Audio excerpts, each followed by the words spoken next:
Kendra James stepped off the rattling city bus onto the cracked concrete of Detroit's Municipal Plaza, her palms slick with sweat as she clutched a thick binder labeled Urban Micro Farm Proposal. Inside were 10 meticulously organized sections: market analysis of the city's food deserts, engineering drawings for a 4-story rack system, budget breakdowns borrowed from MIT's Center for Sustainable Systems, and letters of endorsement from her former professor at Tuskegee University and the director of a Chicago pilot farm where she'd interned. She took a deep breath and headed toward the Grants Review office, a beige, windowless box at the far end of the plaza, its facade pockmarked by flaking paint and faded graffiti. Through the glass door, she spotted 3 committee members in stiff chairs behind a long counter: 2 men in rumpled sports coats and a woman with silver-rimmed glasses tapping erratically on a laptop. A row of plastic chairs accommodated 30-odd applicants, their binders and laptops scattered at their feet. When her number flashed on the overhead screen, B42, Kendra rose, smoothed her navy blazer, and approached the counter. Her heart pounded as she met the committee chair, Mr. Carlton Hayes, a burly man in his 50s, whose posture suggested impatience. She offered a tight smile. "Good morning, Mr. Hayes. Members of the committee, I'm Kendra James. Thank you for reviewing my proposal to convert the abandoned Packard automotive plant into Detroit's first community-owned vertical farm." Hayes barely glanced at her binder. He tapped a printed summary on his desk. "Yes, Ms. James, we've reviewed your application. Unfortunately, your project is ambitious." He raised an eyebrow. "We're focusing on low-risk initiatives this cycle." She inhaled and launched into her elevator pitch. "Our pilot in Chicago yielded 300 pounds of greens per month in a 1,200-square-foot warehouse." A second committee member, Ms. Rodriguez, cut in, voice clipped. "Ms. James, we're aware of your Chicago data, but local investors have deemed this vertical farming model too experimental for this neighborhood. We can't redirect scarce funds to unproven urban agriculture." A third member, Mr. Singh, added, "Our mandate prioritizes immediate job creation programs. We'll revisit food desert solutions after we shore up the existing job training grants." Kendra felt her chest tighten. "But my design includes on-site employment for up to 20 neighborhood residents, plus partnerships with 3 food pantry networks." Hayes shook his head. "I'm sorry. Funding is limited. You're welcome to apply next quarter if you secure a private investor." The words landed like a slap. Kendra closed her mouth, forcing her expression into calm neutrality. "Thank you for your time," she said softly, stepping back before she could see the pity in the other applicant's eyes. Outside, the late winter wind cut through her jacket as she sank onto a cold metal bench. She flipped open her binder to the endorsement letters, hand-signed in blue ink. None of that seemed to matter. A man in a diesel mechanic's coveralls passed by, sneering as he read the title on her binder, Vertical Farm. She bit her lip to stop the retort. She knew she'd bark, "Your prejudice isn't a budget line." After a long minute, Kendra rose and trudged to the bus stop.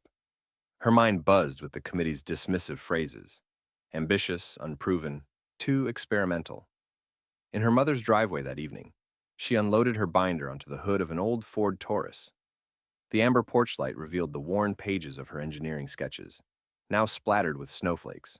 Her mother, Lillian, appeared in the doorway holding 2 mugs of tea. "Rough day?" she asked gently. Kendra let out a bitter laugh. "They told me my farm is too risky. Like I don't know what I'm doing." Lillian set a mug in Kendra's hands. "Risk and reward go hand in hand, baby. You built that Chicago prototype yourself." Kendra sipped the scalding tea, its warmth spreading through her chest. She stared into the garage where a single fluorescent bulb illuminated stacks of PVC pipe and LED strips. "Maybe I'll just build it here first," she muttered, more to herself than to her mother. That night, she lay awake drafting a new plan. Prototype Vertical Farm, Phase 1. Each failure from the grants office fueled her resolve. If the city wouldn't back her vision, she would invent it herself. 1 PVC channel, 1 salvaged grow light, and 1 hard-won leaf at a time. In the hush of her flickering garage light, Kendra whispered a promise to the abandoned warehouse and the neighborhoods she loved. "We will eat well yet." By the time the sun dipped behind the low-rise factories of southwest Detroit, Kendra James was already hard at work in her mother's two-car garage. The concrete floor was stained with oil and tipped at a slight angle toward a rusted drain, but she'd swept it clean and laid out interlocking rubber mats to protect her knees. Overhead, a single fluorescent tube flickered, casting stark shadows across the jumble of PVC pipes, metal shelving brackets, and half-empty nutrient jugs she'd scraped together over the past week. Along one wall, she had stacked salvaged wooden pallets into a rudimentary three-tiered rack, each shelf barely large enough to hold her mess of plastic trays, each tray rimmed with clay ceramic beads to anchor the seedlings. She'd scored the pallets from a distribution center midtown, slipping the top boards into her backpack one by one at closing time. Now those boards formed the skeleton of her first vertical farm prototype. On the workbench, Kendra's laptop glowed beside a tangle of aquarium air hoses and a dozen LED grow light bulbs pulled from a shuttered discount retailer's clearance rack.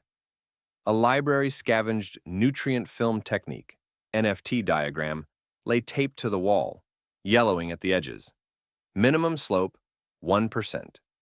Flow rate, 0.5 liters per minute. pH, 5.8 to 6.2. She'd memorized every line over the past 2 nights, her textbooks dog-eared from frantic page-turning. "Hey, Kendra," called her neighbor, Mrs. Alvarez, leaning around the open garage door. The older woman carried a tray of leftover empanadas. "Don't burn yourself out, sweetie." Kendra wiped sweat from her brow, faintly smelling the faint tang of nutrient solution mixed with store-bought soil dust. "Gracias," she said, accepting a warm empanada. "I'm this close." She bit into the pastry, the spiced beef and green olives, renewing her resolve. As dusk settled, she threaded the PVC channels through the pallet racks, aligning each drop chamber just so. She connected clear tubing to a salvaged aquarium pump, routing it through a cutaway 5-gallon bucket filled with homemade nutrient mix, fish emulsion, Epsom salt, and molasses. The entire contraption sat atop a plastic sheet she'd taped down to catch spills. With trembling fingers, Kendra flipped the switch. The pump sputtered, hesitated, then roared to life, flooding the top tray. Water sluiced down the channels, moistening the microgreens, basil, arugula, tatsoi. She'd carefully sowed that morning. She jiggled a loose connection. A fine spray misted her face. Perfect. She checked her phone. 10:37 p.m. A text reminder flashed. Farmers Market, Saturday 9 a.m. In 2 days, she'd transport whatever survived this makeshift system down to Eastern Market and sell handfuls of lettuce and microgreens at $3 a pop. If she could net $60 after market fees, she'd cover next month's rent on the warehouse she barely dared imagine. Night deepened. Kendra adjusted the timer on her repurposed floodlights. A jewelry-making lamp modified with a dimmer switch scratched to display amber and cool. The garage's single window fogged with condensation, and she cracked the door to keep oxygen flowing. Her binder lay open on a folding table, pages of engineering notes, next to scrawled to-do lists. Day 1 test pH. Adjust reservoir temp to 68 degrees Fahrenheit. Install second timer, scout for free gravel. Elbows aching, she transitioned to soldering a loose connection on the power cord. Her mother's old radio hummed softly with late-night jazz, providing the only soundtrack to her solitary labor. At midnight, she stood back and admired the rows of neon green shoots, bathed in electric glow. Her first real proof that, with grit and ingenuity, she could coax life upward in even the most unlikely spaces. As exhaustion settled in, Kendra scribbled a quick journal entry. System stable at 0.6 liters per minute flow. pH drifted to 6.4, adjusted with citric acid. Microgreens look healthy. Market sample yield. Approximately 100 grams basil, 150 grams arugula. Potential revenue, $7.50 plus $15. Let's improve drainage next. Slipping off her gloves, she gathered empty trays and rinsed them in the laundry sink, her mind already racing through improvements. Better pump, tighter tubing seals, an extra growth chamber for spinach. Outside, the city's night owl traffic rattled distant storefronts. But in her garage, Kendra's farm pulsed with quiet life, an audacious seed of change in a city that had yet to believe in her. Tomorrow, she'd face skeptical investors again. But tonight, between the hum of the pump and the soft drip of recycled water, she tasted the first fruits of her defiance. And she knew she'd never stop until those brick walls around urban agriculture came down for good. Late one gray Thursday afternoon, Kendra James wiped her dripping brow and adjusted the flickering LED panel above her prototype racks when the garage door rattled open. The sudden intrusion of daylight felt jarring. She'd been lost in calibrating nutrient flow for hours and barely noticed the passing of time. Three figures stood at the threshold, drenched from an unforecast rain. A tall Asian man in a soaked lab coat, a red-headed woman in rubber boots clutching a laptop bag, and a lanky black man wearing faded jeans and a branded polo. Dr. David Lee, the man in the lab coat, stepped forward first. He removed his glasses and shook rainwater from his hair. "Ms. James, I'm David Lee. I'm with Michigan State's Controlled Environment Agriculture Program." His voice was soft but carried an unmistakable authority. "We watched your lightning talk at the MSU Symposium last week. I have to say, I've never seen a prototype quite like yours." Behind him, Erin McCall set down her laptop, its screen still aglow with nutrient channel schematics. "I'm Erin McCall," she said, voice bright with excitement. "I lead research on photoperiod optimization for vertical farms. Your use of salvaged hardware? It's ingenious, but I see some opportunities to boost your PAR efficiency by at least 20%. She tapped her bag, producing a small spectrometer. "May I?" Before Kendra could respond, the third visitor stepped forward. Marcus Reed extended a hand, leather jacket still flecked with raindrops. Marcus Reed, ex-founder of Agrinova Startups.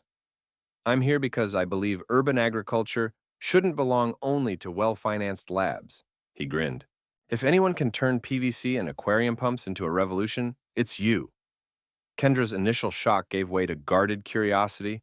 She nodded, stepping aside to let them weave between pallets and pump hoses. "I'm honored you came.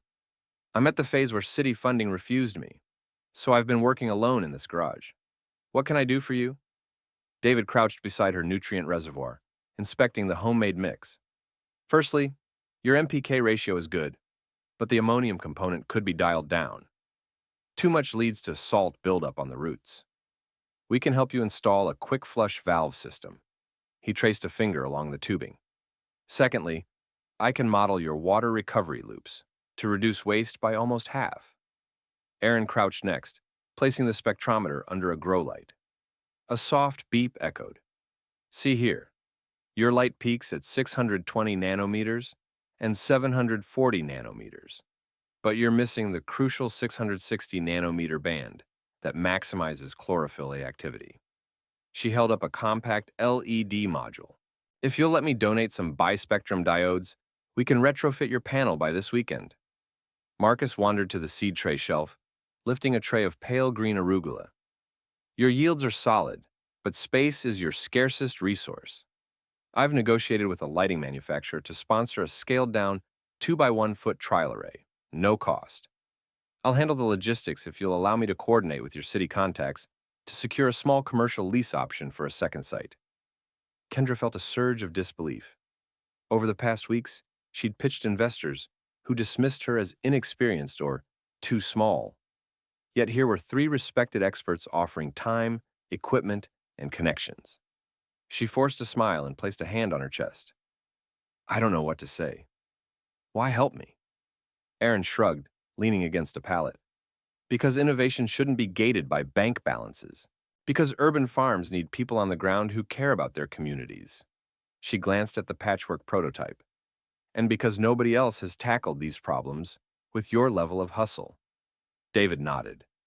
"We see a model here that could revolutionize food access in Detroit, maybe nationwide.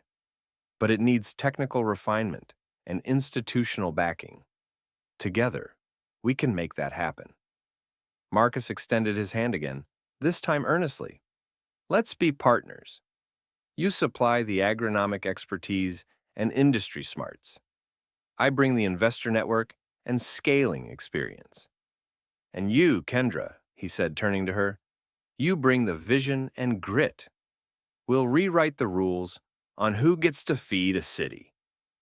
In the hush that followed, the distant hum of the pump sounded almost triumphant. Kendra swallowed, then embraced each of them in turn. "Okay," she whispered, voice thick with emotion. "Let's do it." They spent the next hour clustered around her folding table, Aaron sketching light spectrum diagrams, David drawing flow rate curves on a scrap of cardboard, Marcus dialing his phone to confirm a meeting with a local refinancing cooperative. Kendra retrieved her prototype binder and began annotating with feverish detail. Every insight from her newfound allies, a potential breakthrough. As dusk thinned into night and the rain finally ceased, the four stood surrounded by racks of seedlings, bathed in fresh LED glow, the scent of damp clay balls and growth in the air. In that cluttered garage, amid the drip of recirculated nutrient and the click of borrowed spectrometers, an unexpected partnership took root, one that would carry Kendra's dream far beyond her mother's driveway and into the heart of a vertical farming revolution. By Monday morning, the abandoned auto parts warehouse on Lynch Street had been transformed into a buzzing planning center.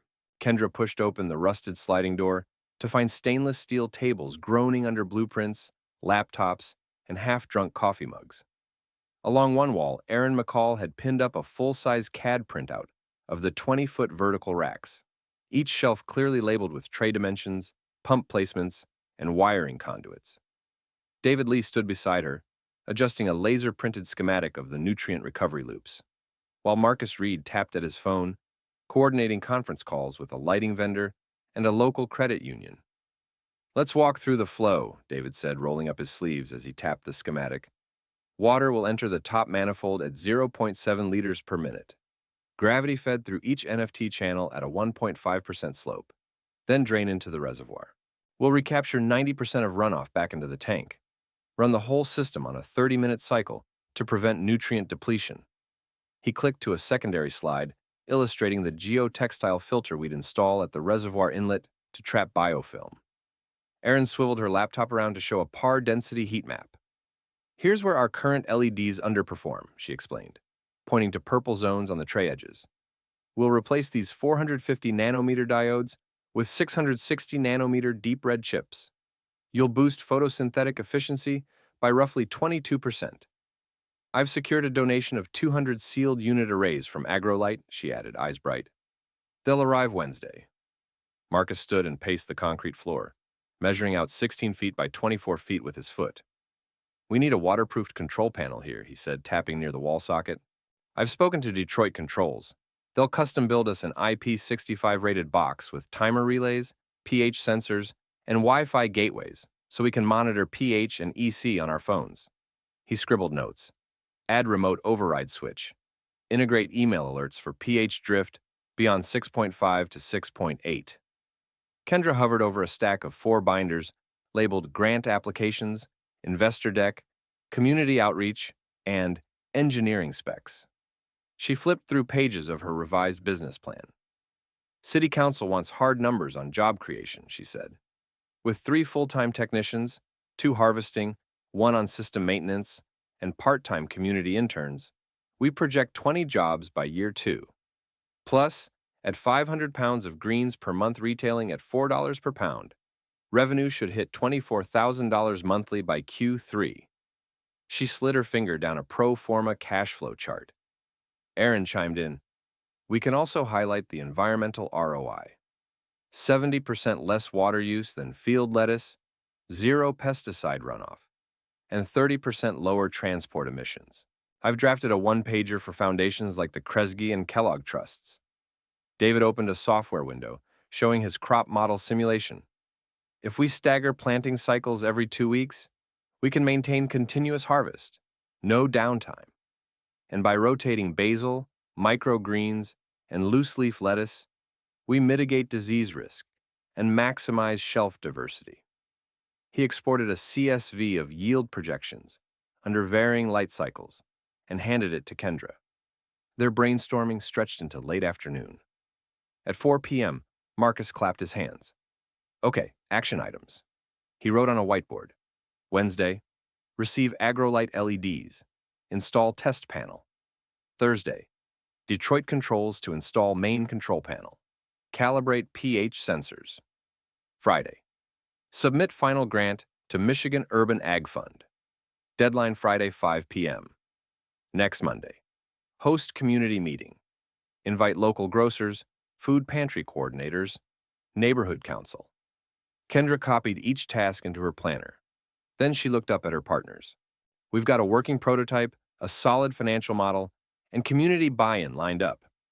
Now we need official support, zoning variances, a micro-loan guarantee, and launch funding. She took a deep breath. I'll lead the grant submission and schedule the community pitch. Aaron smiled. I'll handle the technical write-up and send you the LED specs. David nodded. I'll prepare the crop model data and get you that basin pump curve. Marcus crossed his arms, satisfied. And I'll finalize that lease option on the 5,000 square foot warehouse next block, at 20% below market rate, courtesy of a friend at the Redevelopment Authority. As evening light faded, Kendra flicked on the grow lights. The racks glowed in cool and warm bands, a living technical sculpture of their combined efforts. She ran her hand over a tray of newly sprouted arugula, feeling the tender leaves brush her fingertips.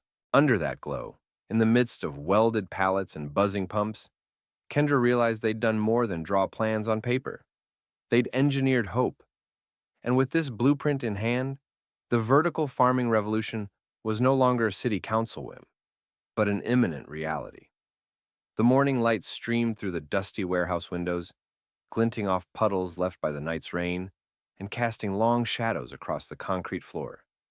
Kendra James arrived at 7 a.m. sharp, coffee in hand, to find the skeleton of her vertical farm in full assembly. Stainless steel racks stood 4 tiers high, PVC channels snaked between shelves, and long cables fed into a half-assembled control panel. Aaron McCall crouched beneath a tray, wrench in hand, while David Lee hunched over an open reservoir, calibrating sensors. Marcus Reed hovered by the door, phone pressed to his ear, negotiating a delivery date for replacement pumps. "Morning, everyone," Kendra called, setting down her coffee. She gulped the remainder, warming her cold fingers. "What's the status?" Aaron straightened, blinking. "The LED arrays are installed, but half of the red spectrum lamps aren't powering on. Either the wiring's crossed or the driver board's fried." She slammed her wrench against the floor once, frustration etched on her face. David's brow furrowed. "I recalibrated the pH probes last night. Did you remember to reflash the firmware on the controller? Because right now, the pump schedule's a total mess. It's cycling every 15 seconds instead of every 30. He kicked the side of the reservoir. "I can't get a stable reading below 5.2 or above 7.0. Nobody's adjusting for temperature drift." At that moment, Marcus ended his call and dropped the phone. "Just got off with Detroit Controls. They said our custom panel won't ship until next week. Without it, we can't integrate remote monitoring, and the local code inspector needs that IP65 rating to sign off." His tone crackled with stress. "We're on a hard deadline, and funding hinges on operation by Friday." Kendra felt her chest tighten. "Okay, options. Aaron, let's swap the suspect LED drivers with your backup units and bench test the arrays. David, manually override the pump timer so it runs on a basic on-off cycle. Marcus, see if you can source a temporary NEMA-rated box from any industrial supplier today." She squared her shoulders. "We solve one problem at a time." Aaron shot a look at David. "Great. So I get to spend half my day soldering instead of tweaking spectra." David met her eyes. "Only because you wired blue to red instead of red to blue last night." His voice rose. Disbelief mingled with irritation. Aaron stood and slammed her wrench on the nearest shelf. "If you'd bothered to test the firmware before you left, we wouldn't be debugging this mess at 7 a.m. Marcus stepped between them. "Enough. We're a team. Yelling at each other isn't going to fix wiring or code." He turned to Kendra. "Let me call my supplier contact. Maybe they have an IP54 rated box we can jury rig." Kendra took a deep breath. "All right, Aaron, isolate one LED module and bench test it with a multimeter. If drivers are dead, we swap them. David, I'll help you pull the pump relay and set a manual timer. Then we'll call the city inspector and ensure he sees something running." She met their eyes, tone firm but empathetic. "We can't let this break us." For the next 2 hours, a flurry of activity ensued. Aaron carefully desoldered an LED driver board, testing diodes one by one under a microscope lamp. David dismantled the pump control relay, rewiring an inline mechanical timer to approximate 30-minute cycles. Marcus scavenged an old control box from a neighboring scrapyard, wiping grease from its weather-sealed seams. Kendra prepared a makeshift pH buffer solution, carefully adjusting with citric acid and sodium bicarbonate, while monitoring her handwritten logbook. By midday, a tentative calm descended. Aaron clicked the multimeter. The replacement drivers held steady at 660 nanometers and 450 nanometers peaks. "Good news? The LEDs work," she announced, voice tired but triumphant. David's newly rigged timer clicked on and off in 30-second intervals. Far from perfect, but consistent. "And the pump runs exactly 30 seconds per cycle," he smiled. Marcus wrenched open the salvaged box and gingerly stuffed the control panel inside, sealing the gasketed lid. Kendra surveyed the makeshift operation. Nutrient film trickling smoothly through clean PVC channels, LEDs glowing evenly across each tier, and a stable pH reading of 6.1 flashing on a handheld meter. Relief flushed her cheeks. "We did it," she whispered. Aaron slumped against a rack. "This is the ugliest setup I've ever seen." David chuckled, wiping his hands. "But it works." Marcus raised his coffee mug, refilled, lukewarm, to duct tape and half-wits. They cracked smiles, lifting their mugs in a tentative toast. And as they sipped, the racks hummed with life. Microgreens bathed in proper light, pumps cycling at near-ideal rhythm, and Kendra's vision inching closer to reality. That afternoon, the city inspector arrived, eyebrows raised at the hastily labeled vertical farm prototype. Yet when he saw the steady flow of water, the bright trays of seedlings, and heard Kendra's clear data on yield projections, he nodded. "I'll file my report supporting your zoning variance," he said, stamping a clipboard. As the warehouse door creaked shut behind him, Kendra exhaled deeply. "One hell of a day," she muttered. Aaron gave her a tired grin. "Welcome to the world of real innovation." Kendra nodded, gazing at the rows of green promise. Through clogged pumps, rogue software, and frayed tempers, they had forged something that worked. And in the crucible of trial and error, a true team had emerged, ready to carry their revolution forward. Mid-May dawned clear and cool as Kendra James unlocked the heavy steel door to her warehouse farm. By 9 a.m., a queue of community leaders, grocers, and city officials snaked down the concrete ramp. Banners reading, "Detroit Vertical Collective Open House," fluttered in a light breeze, and tables piled with sample trays of basil, kale, and microgreens promised bites of the future.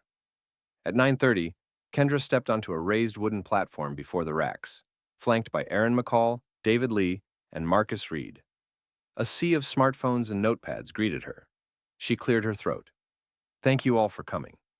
For 6 weeks, this system has produced 600 pounds of greens, enough to supply our partner food pantries, corner store co-ops, and 9 local restaurants. We've reduced water use by 75% compared to field farms, and created 7 full-time jobs right here in the neighborhood." A murmur of approval rippled through the crowd as she waved toward the glowing racks. Aaron stepped forward to demonstrate the LED spectrum readout, showing crisp graphs of PAR intensity. David explained the nutrient loop efficiency on a tablet, while Marcus unveiled a draft of the Metro Loan Guarantee, a city-backed program to underwrite future expansion. After the technical briefing, Kendra led tours past each module: the aeroponic misting chamber, the modular seedling bay, the recirculation reservoir. Neighbors marveled at climbing tomato plants and stacked strawberry troughs. Local grocer Sofia Hernandez pinched a leaf of fresh arugula. "That's the best arugula I've ever tasted," she said, eyes bright. Journalists scribbled headlines: "Vertical Veggies Feed, Detroit's Food Deserts," and "How One Garage Prototype Became a City Block Farm." But as the last tour returned, a different crowd gathered at the entrance. 3 sharply dressed men holding clipboards stamped, "Michigan Greenhouse Association." One, a tall man named Colin Bates, cleared his throat. Kendra approached him. Bates, coolly. "Impressive demonstration, Ms. James. But don't you see you're undercutting greenhouse growers who've invested millions? We're hearing from our members that your city-backed loan guarantee is unfair competition." Kendra, calmly. Our goal isn't to replace greenhouses. It's to supplement fresh produce in neighborhoods they can't reach profitably. We're creating jobs and reducing food miles. Bates's jaw tightened. As he stormed off with his colleagues, murmurs of support and dismay rippled through the guests. That evening, Kendra stood before a packed city council hearing. Councilmember Alicia Warren, co-sponsor of the expansion charter, opened the floor. Warren, we've heard the successes and the concerns. Tonight we decide whether to approve a $150,000 loan guarantee and grant a zoning variance for DVC's second location. First to speak was Colin Bates, representing the greenhouses. Bates, voice raised, this project may sound noble, but it jeopardizes existing jobs and private investment. Taxpayers shouldn't pay to prop up an unvetted startup. He passed out glossy pamphlets claiming DVC's model was pilot scale only, too small to impact market stability. Several aldermen exchanged skeptical glances. Next, Kendra rose, voice steady but fierce.